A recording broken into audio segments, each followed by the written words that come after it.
hindi siya ni tipong araw-araw. May araw-araw din, pero ang 26 ay trade day. Makita yung profit dyan. Ayan, tapos 26, 25. After 25, 26, nag-trade ako ulit noong July na.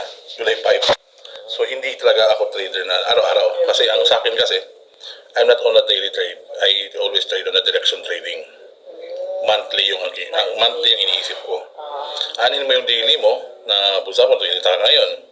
Tapos, kinabukasan, natalo ka, gusto mong habulin. Kakahabol mo, mo na noon. Parang online sabong, no? Parang ganun.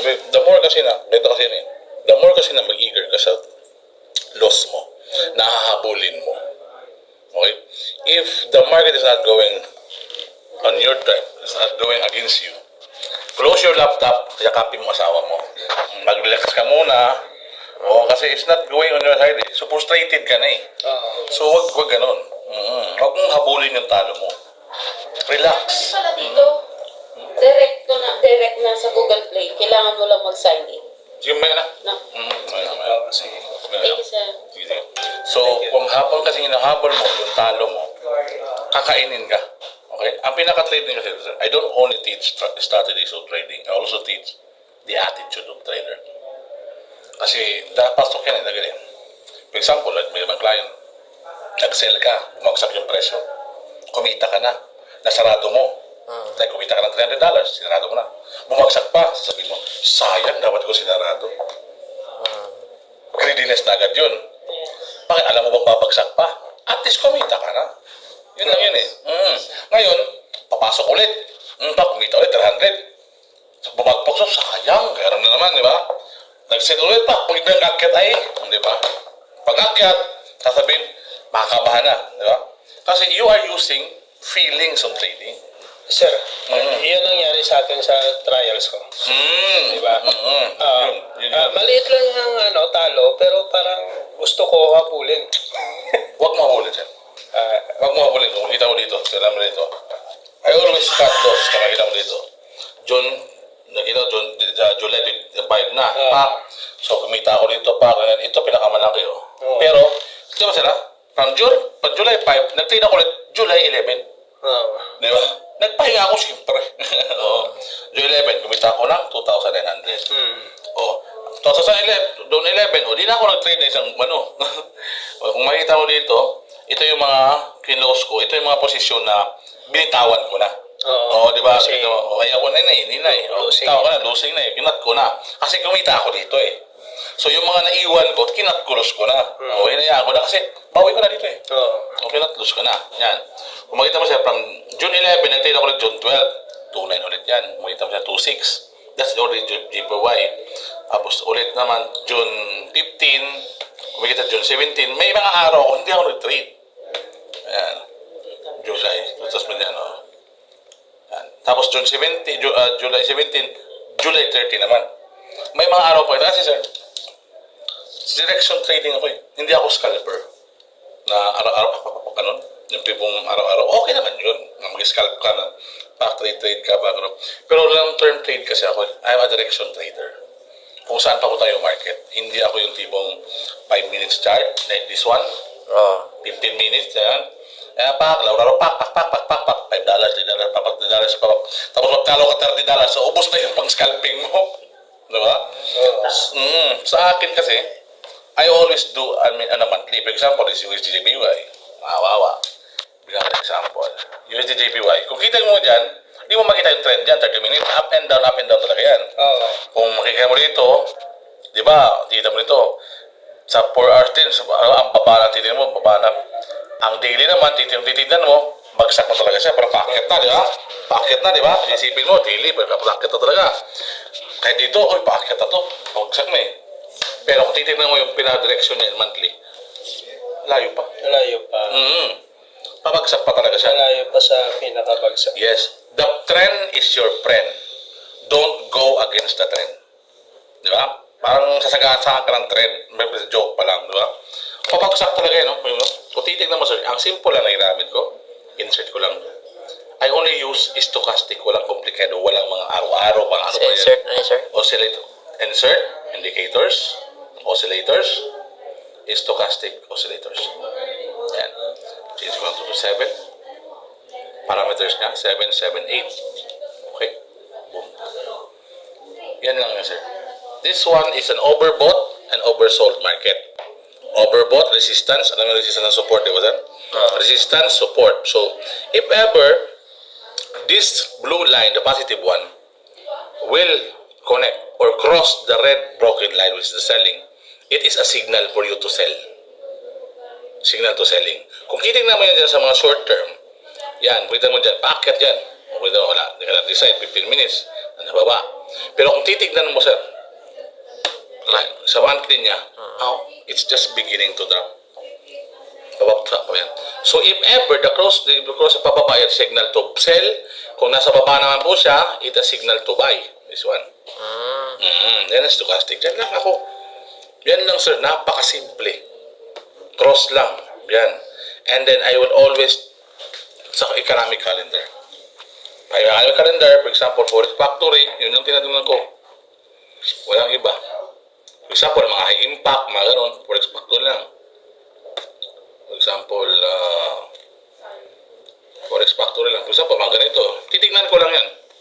Like, next month, is the non-farm payroll. Alam mo siya non-farm, ba? I mean, if ever na-discuss sa inyo. Non-farm payroll, sir. Na-discuss ba sa inyo non-farm payroll? Hindi pa. Non-farm payroll is the every first Friday of the month. Yan yung event niya. Nangyayari po yan every first Friday of the month. Non-farm payroll. Non-farm payroll means, Hindi tayo pwede mag-trade. hindi sir. Yan yung pinakamaganda i-trade. Pero, kasi ang movement nun halimaw. Talagang, ganun yan. Kasi, non-farm payroll in US yan. Sa US yan. Non-farm payroll, 8:30 yan sir every time. Ang non-farm payroll, gabi. Ang non-farm payroll kasi yan yung parang, yung sinusukat sir lahat ng mga nagkakatrabaho sa US. No, not including, okay, the mga farmers, government, okay, mga private company, lahat ng percentage, for example, like this one. Ito sa inyo.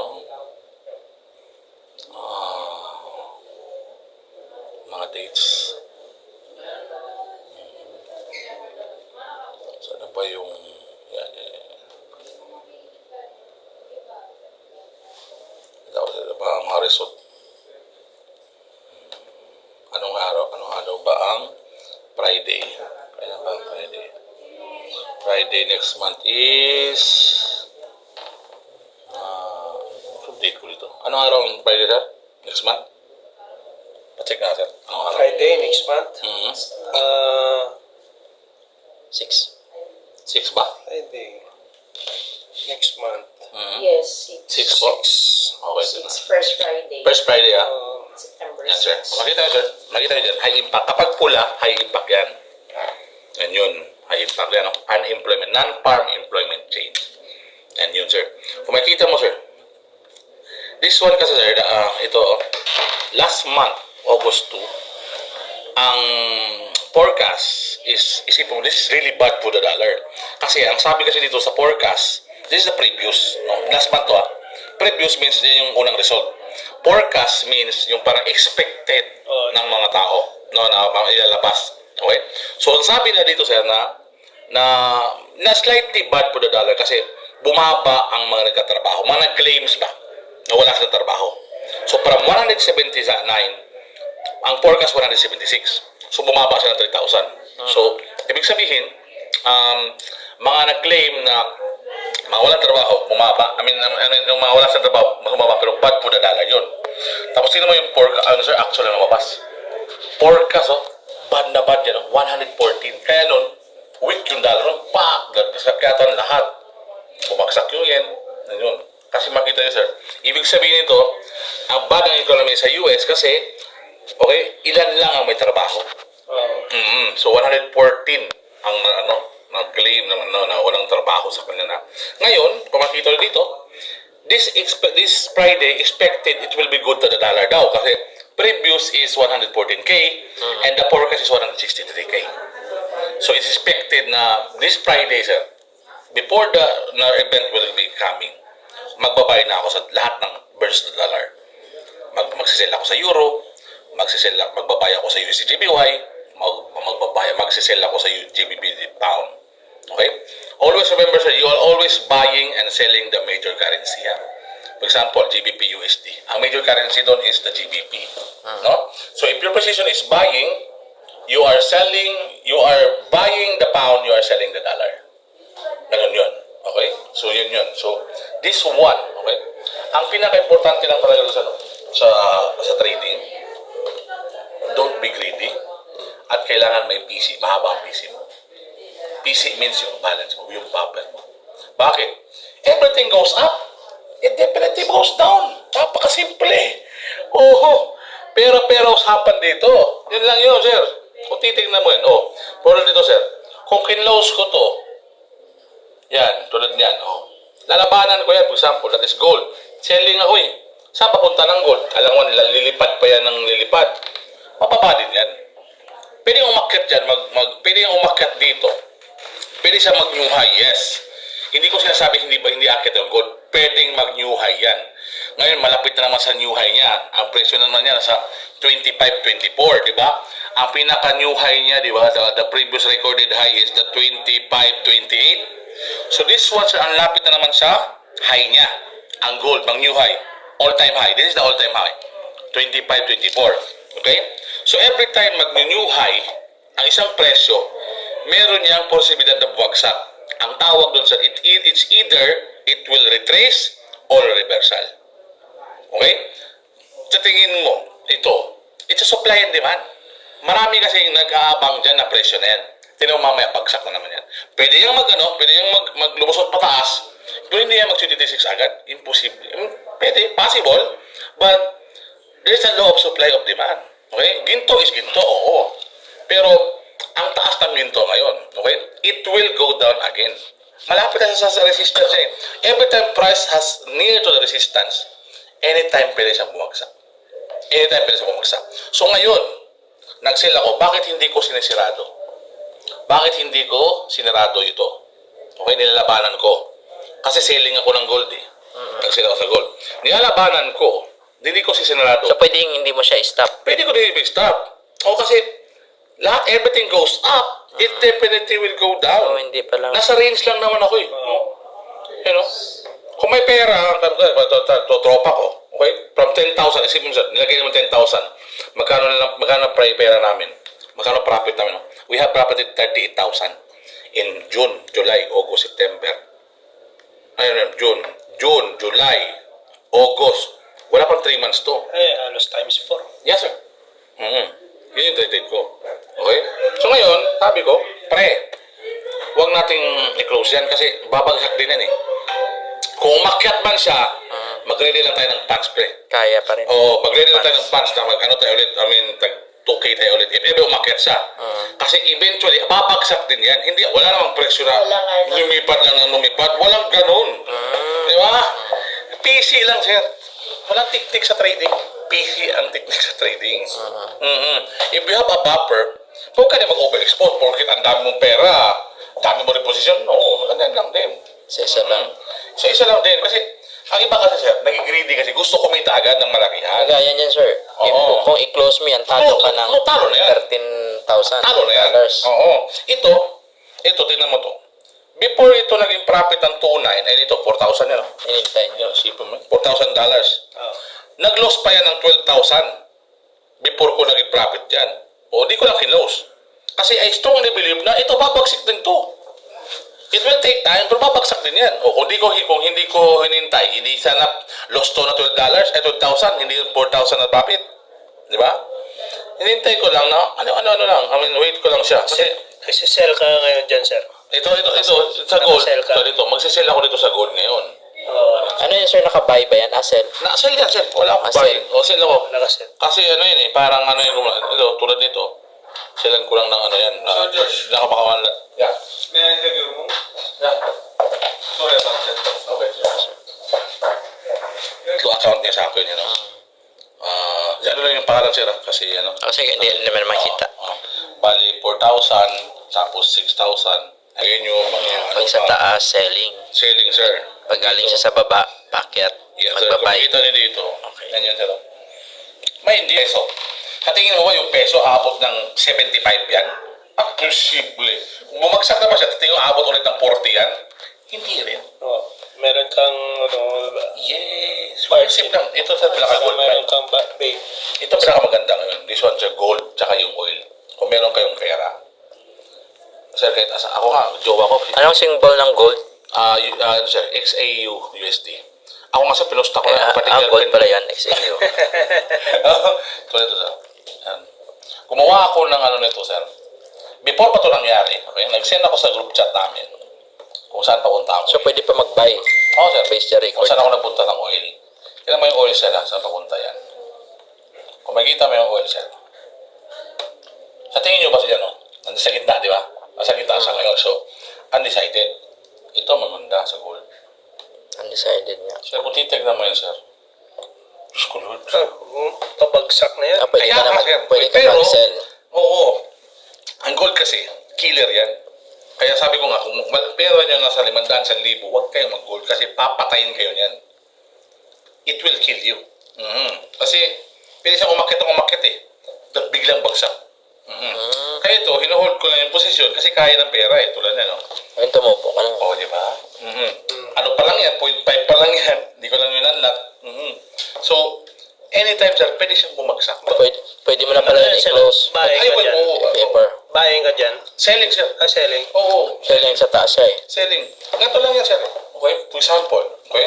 Parang tropa pa. Okay, Naglulos pala. Oo, nag-loss, sir. Oo, Pero floating loss lang yan. Kasi Floating loss lang yan. pag bumagsak yan, nako. Oo, sir, hagip ko lahat yan. Kasi lahat naman ito, sir, lahat ito, hindi naman yung nag-profit agad eh. Nag-floating loss. Mga ilang days yan, sir, bago Kaya yan. makita ko, sir. Kaya sabi ko, yung trading ko, from 26, June 26, nag-trade ako ulit July 25, July 5. Yung araw yun. Mga 10 days. Kasi 10 days siyang nakababad. Hindi kasi ako nag-close. Ba't ako 10 close ng days. $25? No way. Paano, sir, pag naka-disconnect ka, kahit naka-disconnect ka sa internet, Kahit nakadiscount ako sa internet. basta hindi sir, mo lang ma-close yan. Hindi mo close yan. Hindi mo close. Yan, tulad Huwag yan. ka lang mag-log out. Yes, sir. Ang binababa ka kasi kino-close kasi, tulad niya, no? Nag-close ako $130. Siyempre, pero ito, sir, kapag nag-close ako ng $84, ibig sabihin kailangan ko lang pang-inom. Hindi. Sir, kahit mag-log out ka, mamamatay yung tuloy yan, di ba? Oh, sir, kahit mamata. Kahit mag-log out ka, bro. Close, Huwag sir. mo na i-close. Close mo na to, sir. Ganyan, no? Ganyan lang. Oh. Close, di ba? Open mo lang ulit. Lalabas yan. Oo. Magtitutulog ulit yan tuwing... Ayun. Tama. May tawa na dyan. Kasi kahit patay yung laptop mo, bro. Kahit patay yung laptop mo, sir, di yan mag-close. Diyan mo, sir. Tuloy yan. Nasubukan ko Tuloy yan yan. sa cellphone ko. Di ba, may... Ganyan, sir. Open ko na ako, sir. Oo. Naus ko yun, di ba? Walang log-out kasi. Kaya palang, akala pala walang log out. Twing. Kaya pala ako open ko. Huwag ka na mag-log-out, sir. Di ba? Close mo lang, Hindi gano'n. ko nga rin pag mag-log out, sir eh. Walang log-out, sir. Close mo lang, gano'n lang. Okay. Gano'n lang, tapos open mo ulit pag dating mo sa bahay. Tapos automatic doon sa main account mo, sir. Yes, sir, yan. Pasok na ulit, oh. Yan, na. Eh, paano yun, sir? Halimbawa, hindi ka nag-close. Tapos naabutan yung funds mo. Let's say, Naubos ka, zero. naubos ka. Tanggal, matik yung talo na yun. Talo yun. Basta Zero marubusan ka. Oo. Kailangan na talaga, sir. Before, support funds. before before ka kailangan, Pero hanggat kaya niya, hanggat kaya, tuloy niya. tuloy-tuloy, sir. Kasi ito, it's only uploading loss. Yes, oh. Nalalagay ka dyan sa ng, Stop loss? TP. Hindi, sir. Maglalagay ko ng TP. Hindi ako nag-stop loss. Pero hindi, sir, again, I'm not advising you guys na to put stop loss or naman. Depende yun sa inyo. Kasi kung malaki pera nyo, malalabanan yun. Kasi, kapag ma-stop loss kasi wala na eh. Yun na yun eh. That's it. Ang sa stop loss kasi ang purpose lang nun, malimit yung... Malimit yung loss mo. Kung may pera ka naman, labanan mo naman siya. Di ba? Tulad nito. Kasi kahit saan ka kapag may pera, malaki buffer mo, you will never lose in the market. I will give you an example. Tama yan. Give you an example. Di ba alam niyo ba, sir, na ang bangko ay nag-trade? The bank, sir, pera nyo, nag-trade ang bangko yan. Sir, the bank, ang who is the participants of the market? Big banks, multinational company. Nag-trade, Okay? Big banks, multinational company, brokers like us, and private speculator like you. Bakit hindi sila natalo yung bangko, sir? Bakit? Ang buffer nila grabe. Hindi din sa buffer. Ang laki nila mag-trade. Malaki. Napapagalaw nila ang market. That is a legal manipulation. Yes. For example, bangko, sir, na may million ka sa bangko, may 5 million ka sa bangko, may 10 million si ma'am, may lahat ng pera, iti-trade nila, magsisell sila ng gold. Mapapagalaw lang kasi if the market is going up, there are more buyers than sellers. If the market is going down, there are more sellers than buyers. Sino ba nagpapagalaw sa market? Tayo. Tayo trader. We are trading against each other. Kasi sino ba kalaban natin? Tayo. Kasi kung nagpabay ako, kung nag-sell ako, may nagbabay. Kung bumagsak yung market, talo yung nagbay, panalo kami. Ganun yun. Pero hindi lang siya parang sa manok na meron sa wala. Kasi meron sa wala kasi analytic.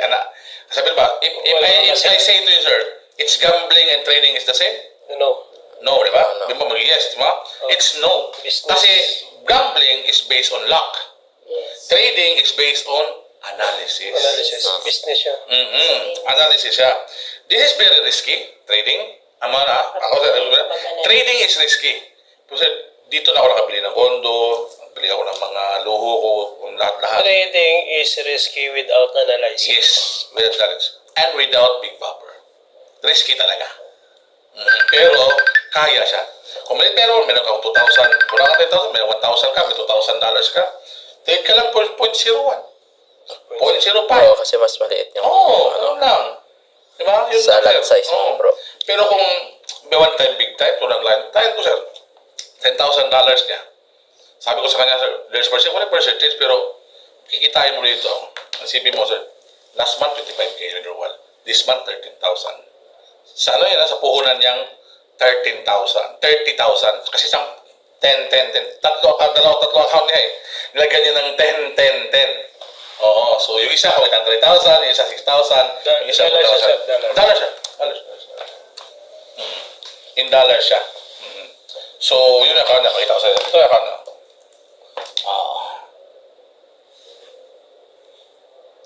Balik ganito. Ano, sir? Ano lang sa camera, sir? Kasi Ah, sige.